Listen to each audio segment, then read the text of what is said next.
Practicing journalism in South Sudan is a profession not for the faint at heart, given there are many hurdles one has to endure. Join us as I sit down with the new president of the Union of Journalists of South Sudan, Patrick Oyet, only here on Beyond the Headlines.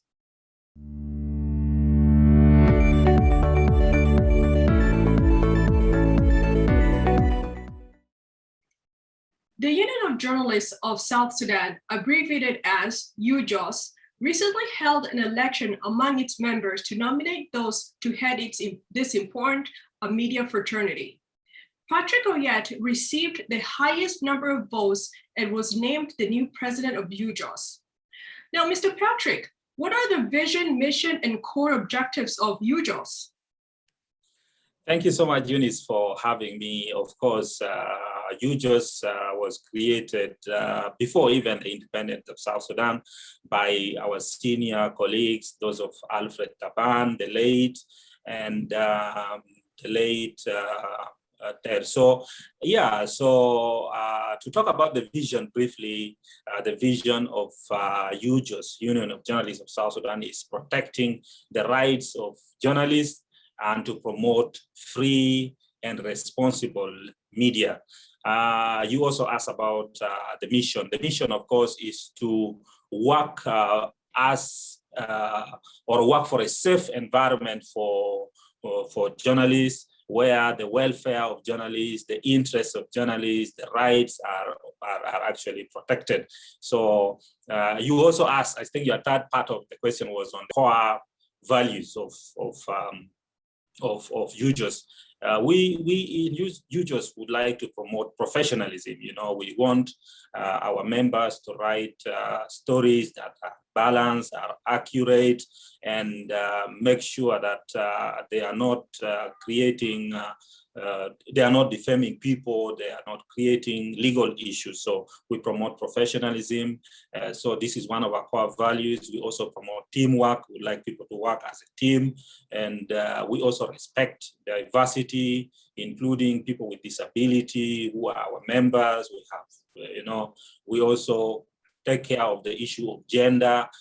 We try to help our female colleagues to also, for their voices to be heard. And of late, we've started seeing our female colleagues winning awards even in the continental level in Africa. So that is one of our core values. We also promote dialogue as a means of resolving conflicts. Whenever we have issues, whether we are having conflict with the government or any institution, we promote the issue of dialogue as a means to try to resolve the problem. Respect for rights and privileges of journalism is what, or journalists is what also is one of the core values of UJOS. Yes.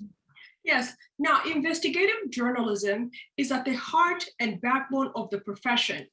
Yet journalists are either scared, compromised, or feel comfortable using press release as source of news instead of focusing on in-depth reporting.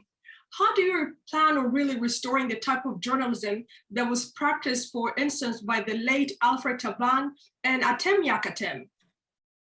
Thank you very much for that question. You are right that many of our colleagues today depend on press releases and a few other sources like press conferences to write their articles or to package their news.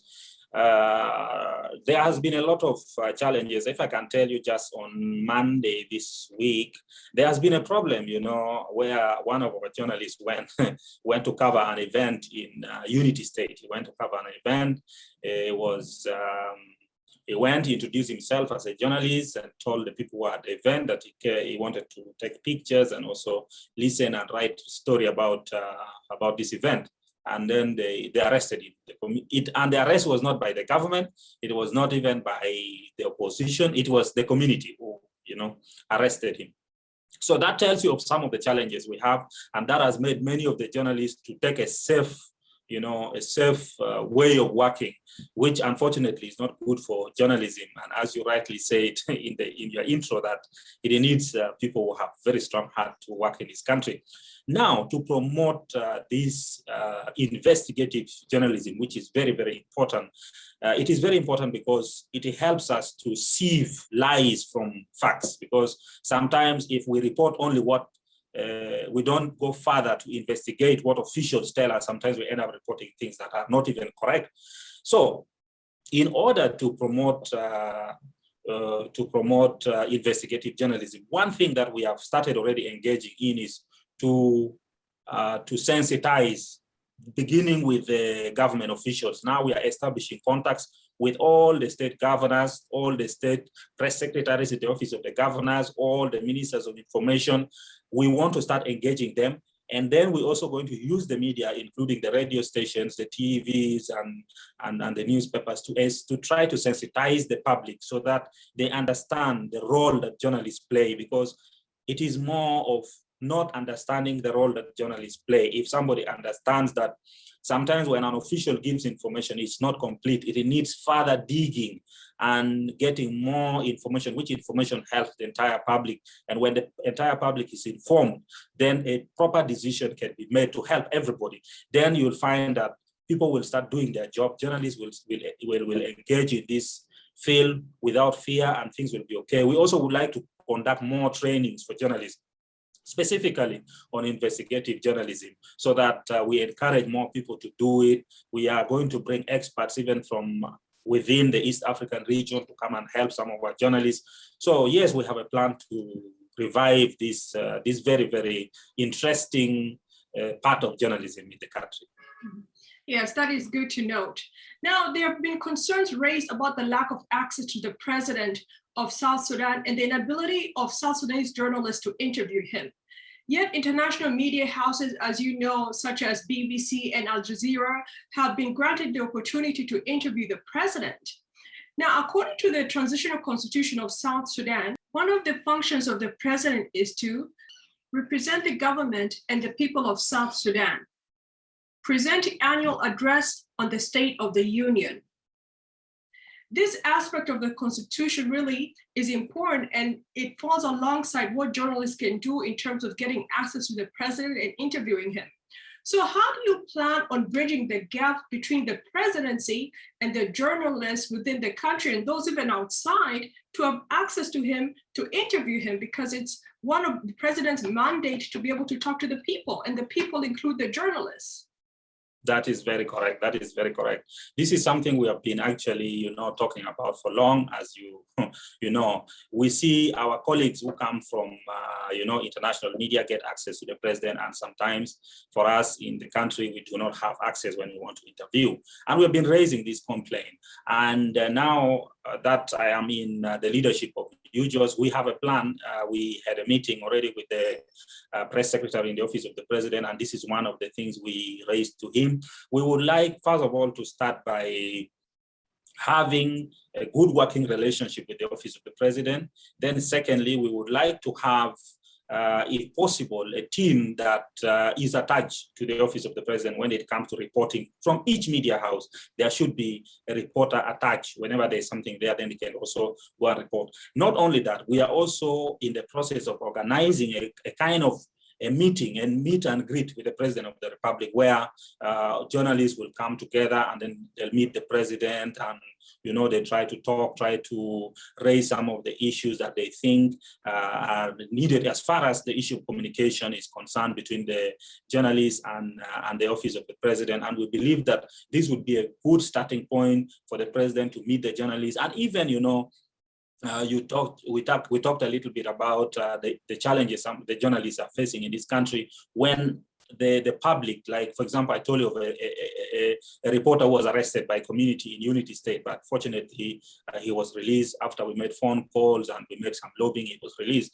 Now, the issue is that when the public will see that the president is meeting journalists and, talking to them and these kind of things, then they'll start saying that, okay, these are a group of people who are actually trying to help us, because journalism is very important for us. Me and you, we know we studied this and we were told we are the fourth estate. But for the common man, sometimes they may not understand our function. So people look at us like spies. People look at like we are going to take this information and the information will bring for them problem. But that is not the case, because you see, at the end of the day, if investor wants to come to the country, they'll come to journalists, not maybe to individual journalists, but they'll go to the writings of the journalists, the reports and so on. How is security situation in this country? What are the development aspects? Where are the roads and so on? So we are important. And for that matter, therefore, we are now in contact with the Office of the President to ensure that we are given access to the president. It's good for the president himself to be speaking to, South Sudanese reporters, South Sudanese journalists, to give them his plan, to give them his vision, his plan of action, which will be good. It will be absolutely good, because yes, we recognize the importance of foreign media and so on, but sometimes as one of the principles of proximity, we are closer, and sometimes we ask questions that are closer to our hearts and to the hearts of all South Sudanese. So yes, we are working on this very, very seriously. And before the end of this year, I believe things will change, because we have already received some promises from the Office of the President. Yes, please do push so. And yeah, it's very important for our journalists to have access, because they are the voice of the people indeed. So thank you. Yes, now to move on, the government has accused journalists of unethical practices such as fabricating information, lying on reports, and not seeking clarification on information. So how do you plan on ensuring that professional conduct is being held by all the journalists? Yes, interesting. We are going to try to do our best in terms of training our journalists to ensure that they carry out their work professionally. But also, I would like to say that most of our journalists actually trained. They're trained, they're professionals. However, there are challenges, there are challenges. In most cases, when you as a journalist, you're looking for these government officials, you want them to clarify something, they do not give you information. They don't give information. And sometimes you find that the information you would like to clarify is no longer a secret, it's in the public domain already, especially in the social media. You find the information is there, people are debating about it, but you want authority. You want this issue to be either confirmed or denied, and you do not get this clarification. They keep dodging you, or they say, come next week, or next week will come. Nobody answers your call and things like that. So sometimes the journalists would prefer now to go either one-sided. They take the side that is there, which is known to the public, and they report, or the side that they have talked to and they report.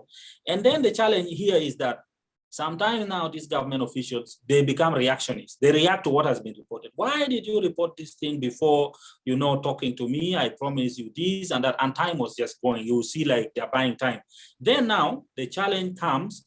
You say, okay, give us now the side of your story. They give the side of their story and you publish it. But the problem is that with the public, they always like going with the first information that has come out. So they would always stick to that information that came out first. The one that is coming out second now, they don't believe it.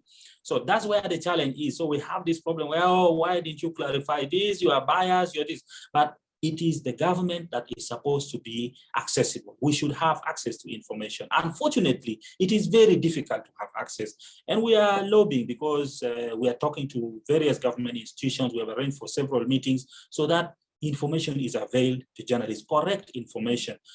Correct information will kill off a lot of things, including intercommunal violence, which we have in the country. If proper information, correct information is sent out there, people think that by keeping quiet, by hiding something, you are protecting the society, but you are not. You are actually providing a room for rumors, for those information, for misinformation to be in the public, and for people to believe that those are facts. For example, now we have the issue of COVID-19, and I really appreciate the health ministry, because every Sunday, they're coming out and talking to people and telling people, this is what is happening, this is what the vaccine is safe, and so on. And somehow we are seeing, some good response. But if they did not do that, if everybody was quiet, then definitely there were a lot of rumors. People were going to believe in those rumors, So this is just one example that if you, government, don't give us information, then you are providing a room for misinformation to be out there. Yeah, so yes. we are working with them, yeah. Mhm. Okay. Now, as we know that you're a journalist and also a correspondent for the international media house that is owned and operated by China, known as CGTV, which stands for China Global Television Network. Now, China has been accused of violating laws within South Sudan. As a journalist and president of UJOS, how do you plan on maintaining level of neutrality when journalists within UJOS write articles or news that address the violations being committed by Chinese companies within the country? Because there could be an instance whereby these companies could contact you and tell you, okay, you need to go ahead and control the flow of information from your institution to the public. Very interesting. When we were contesting for this position of UJO's presidency, this issue also came up. But the issue is that I don't work directly for China Global TV Network. What happens is that I work for an American company called Feature Story News. Feature Story News has very many clients, including China Global Television Network, including South Africa Broadcasting Corporation, including I-24, the Israel 24, including WION in Asia, including Canadian Broadcasting Corporation, CBC, which, by the way, I've worked for all of them. By the way, I've worked for TRT, WION, CBC, SABC, and so forth. So this is not going to be really a problem, because you see, at the end of the day, one is that even if I was working only for China Global TV Network, the China Global TV Network is a television, it's not a country. Like in my early days, in around 2005, 2006, 2007, up to 2008, I worked for a church radio in South Sudan's capital, known as Bakita FM.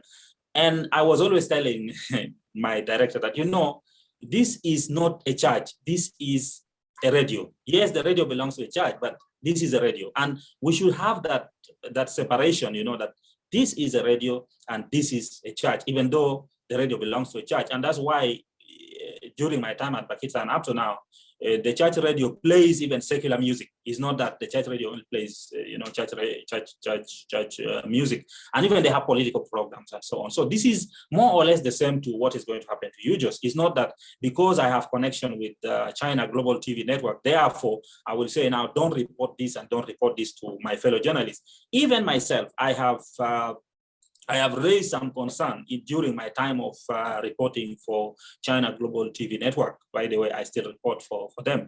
And I have actually, I and my other editors have rejected some stories because we are working for a TV station. And if we feel that this story has issues to do with ethics, it will affect our ethical standard and how people look at us, then we don't need to do it. And we raise the complaint. We say, we think that this story is going to look one-sided and it is not going to look journalistic. And by the way, the company for which I work, Feature Story News, promotes this a lot. They say, yes, we're a company, we are running a business, yes, we need the money, but we want to maintain the ethics. And our president of the company is a former CNN correspondent called Simon Marks. He emphasizes this a lot. So people should not fear that because I work for CGTN in a way, therefore any negative story, let me put it that way, about China will be suppressed. No, we are promoting democracy. Even the way I came to this position, I came through election and people voted for me. So I would like we are promoting free media. How can I now turn and say, don't report this and don't report this? We want a free media. We want a free media, a vibrant media, because it is the only thing that will build this country. South Sudan is ranked 139th out of 180 countries in Reports Without Borders 2021 World Press Freedom Index, having fallen 26 places since the start of the conflict in 2013. Since 2014, close to 10 journalists have been killed within the country. Some of the journalists that have been killed include Isaiah Boni, Joseph Afandi, John Gatloak Margaret Nial, Moy Peter Julius, Adam Juma, Boutros Martin, Dalia Marco, Musa Mohammed, Randa George Adams, and Isaiah Dim Abraham Chan Awal. According to the Reuters news agency, 102 journalists and rights activists had their rights to free speech violated between July 2016 and December 2017. Cases include the deaths of 2 journalists, 58 arbitrary arrest or detention of journalists or rights activists, 16 people fired from their jobs, the closure or suspension of 3 media houses, and censorship of newspaper articles and websites. Given the relationship of the media with the governing body within the country, there has been a sustained period of tension that has taken place for many years, and disagreements and threats have been issued against journalists. So how do you plan really establishing an amicable relationship between the governing body as well as journalists within the country itself? Because sometimes you see in Juba, a newspaper could publish, of course, daily their content, and then you open the newspaper and then you find blank pages, because the national security had extracted the information the previous night. So these are some of the things that are occurring within the country. So how do you plan on really establishing a broken relationship that has been occurring for many years? Yeah, it's a very difficult one, but we are working on that. For example, now we are talking with, first of all, the editors. We've started talking with editors. We want to have a forum where every month editors meet. And in this meeting, there will be media authority. There will be a representative from the Ministry of Information. There will be a representative from National Security, from police, and from the army. This meeting will try to address some of these issues, like articles being pulled down from newspapers or websites and things like that. That's number one. Number two, we are also, now we have a partnership with one legal firm, but unfortunately this legal firm is only operating in Juba at the moment. But we're looking at partnership in all the states of South Sudan where we have legal firms attached to journalists, because this arbitrary arrest, once somebody is arrested, the legal firm will assign a lawyer to go and follow up the case. So this issue also is going to be addressed. And we are also arranging for meetings with the people who had national security, people who had the army, and the media authority. By the way, one thing that the media authority has done also very well, I can appreciate, is that since the media authority was established, you've seen reduction in the number of cases of people who are getting arrested. And they have helped when you get into problem, when you call them and you say, I have been arrested and I'm a journalist and so on. And so they ask if you are registered with them. They'll always try to intervene, which we have seen at least is improving. It needs a lot of advocacy. It needs a lot of sensitization, as I said before, and meeting with these officials. And that's also one of the reasons as to why we are getting the contacts of the governors, the ministers of information in the states, the press secretaries, and then the police spokespersons in all the states of the country, so that when something happens, we're able to contact the authorities in that state, or if it is in Juba here, contact the authorities in Juba to ensure that they know what is going on. Because we have come to know that some of these arrests are done without authorization. You find an individual, because he is attached to a certain security organ, will take law into his hand and just arrest somebody, detain the person without authorization. When you go to the officials up, you find that this arrest has not been ordered, or an article has been pulled down, or a news item has been removed from a running order of a radio station or TV station, but this issue has not even been authorized by any senior security official. We have had a case of recent where an article was pulled down, and this article actually was talking about how it was actually a kind of opinion that was advising the president on how to handle the issue of constitutionalism in states and things like that, which was a good piece, And later, when this issue came up, it was discovered that this article actually had no problem, and it had to be republished. It had to be published the next day. Are you seeing? So you see that some of the officials take, action without being instructed. So we are trying to meet with the officials, with the security officials, because most of our challenges are always the misunderstanding between us and the security. Because, by the way, we do the same thing with security. Security are collecting information. We are also collecting information. The only difference is that for us, we collect the information, we put it out. For them, they collect and they keep it for their own reasons, their own job. So we always have this kind of conflict, but through collaboration, through working together, through understanding ourselves and our boundaries, we will resolve most of these issues. So long as the lines of communication are open, we know each other, and we know that the law is there. The law is very nice. The civil procedures are there. The criminal procedures are there. If you think somebody has committed a crime, there's a procedure to follow. If somebody is liable for some offense, there's a procedure to follow. And we want to advocate for this. We're also going to meet with the Ministry of Justice officials to try to raise this up so that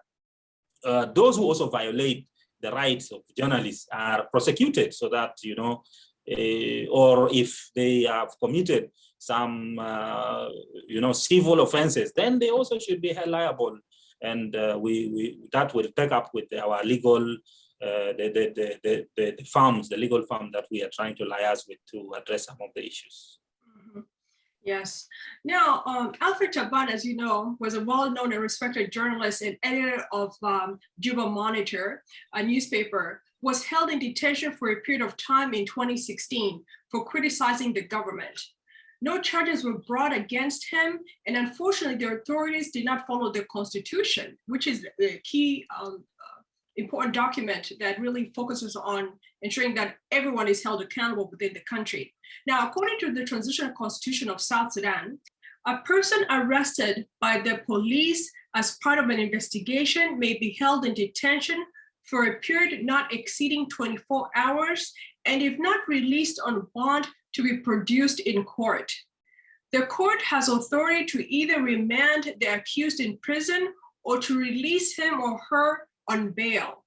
Now, this was, of course, not carried out in the case of Alfred Taban and other journalists as well. Now, as we know, of course, the government has come out repeatedly saying that the freedom of the press is not violated. And, the spokesperson in the office of the president, Atem Yakatem, has stated the following: national security does not interfere with media work. The media authority has the authority to look at a given journalist. National security has never stopped a journalist or media house from doing their work in South Sudan. As a government, we recognize the freedom of expression of the citizens and whoever is accredited. You've gone over it and addressed the situation about how you plan on working with the government and the security agency within the country. But we have seen on a continuous basis this arbitrary arrest occurring and detention occurring. Most recently was the journalist from Juba Monitor, itself. So how do you plan really on ensuring? Because the concern is, the government might say one thing just as Atem Yakatem has stated, but yet when it comes to, really what is happening is the arbitrary arrest of journalists. Yeah, we will do our best, because one thing we do is to make sure we have a legal firm that is attached to us. Number two is to do advocacy. But we will set a precedent. If that is what is needed, we will set a precedent, because we are going to go to court. If journalists are going to be arbitrarily arrested and not produced in court, we are going to go to court, and we will ask the court to order those who have arrested the journalists to produce that person to be brought before a court of law if there is any charges against that person. This is the way we are taking. We will negotiate, we will advocate, and we will collaborate. But if our collaboration, our negotiation is not yielding fruits and the rights of journalists are being violated, then we'll go to court. And there is now the security sector reform, which is being implemented. Though slow, it is being implemented. There is reforms all over the country through the revitalized agreement on the resolution of conflicts in South Sudan.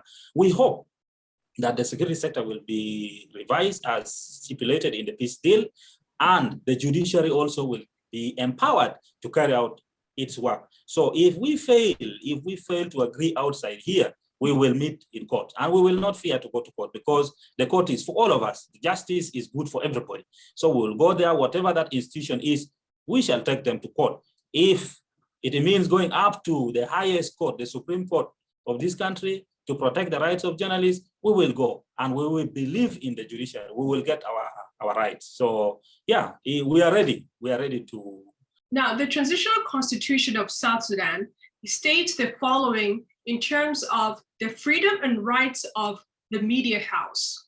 This includes the journalists themselves.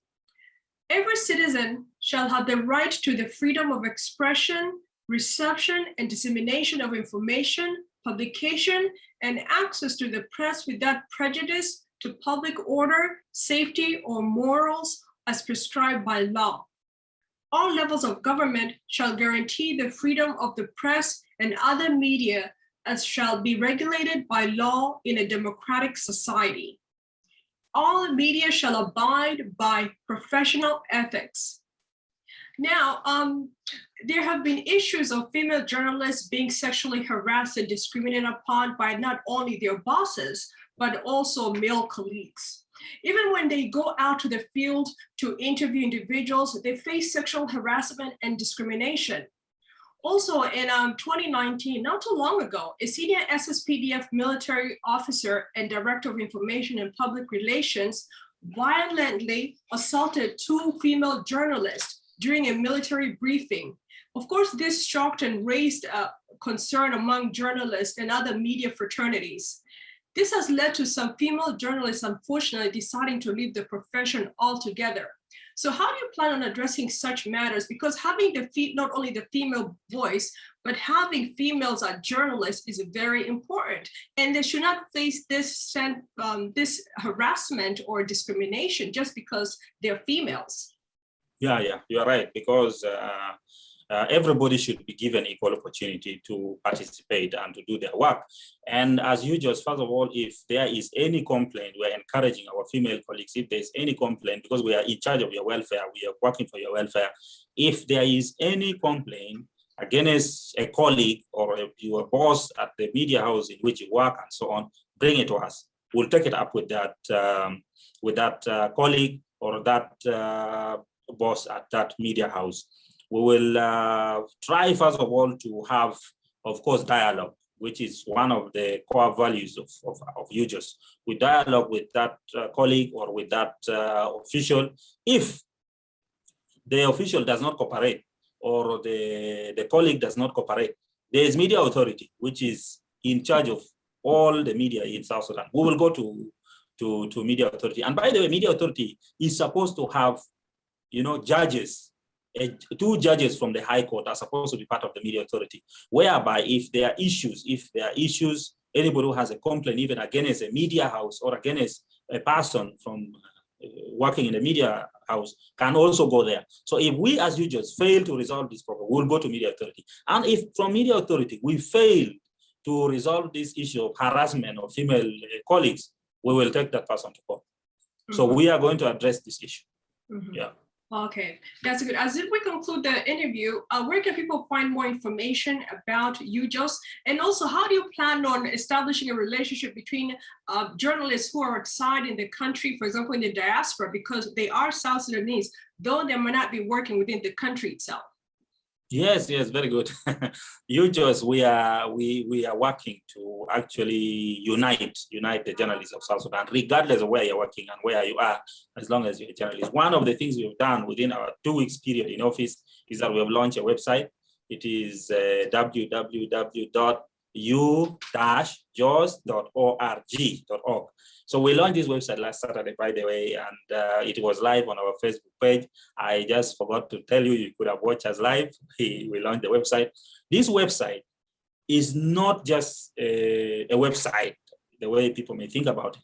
It is very interactive. We have put a button where you can contact us and we will be communicating with you. Hey, how can we help you? What do you need? All these kind of things. We have a button there.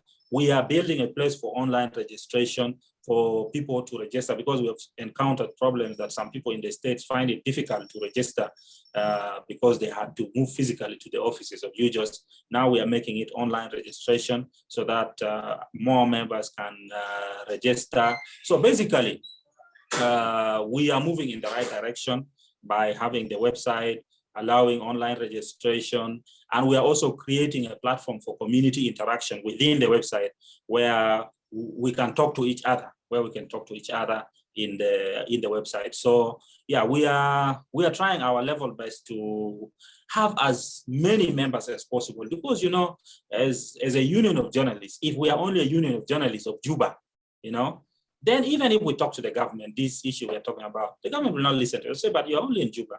You're not, what about if somebody is arrested in Torit or in Rumbek or where? So they'll not listen to us. But if we are together, if we come together as a whole team of journalists, South Sudanese journalists, whether in the US, whether where, we are all, and when we speak with one voice, then everybody will listen to us. You see what you were talking before about interviewing the president. If we're saying, all of us as journalists, we're saying, we deserve to be given opportunity to interview the president. They will listen, the president will listen, because we are speaking in one voice. But if we are divided here and there, this one is denied opportunity to register because cannot access the office, this one is this, nobody will listen to us.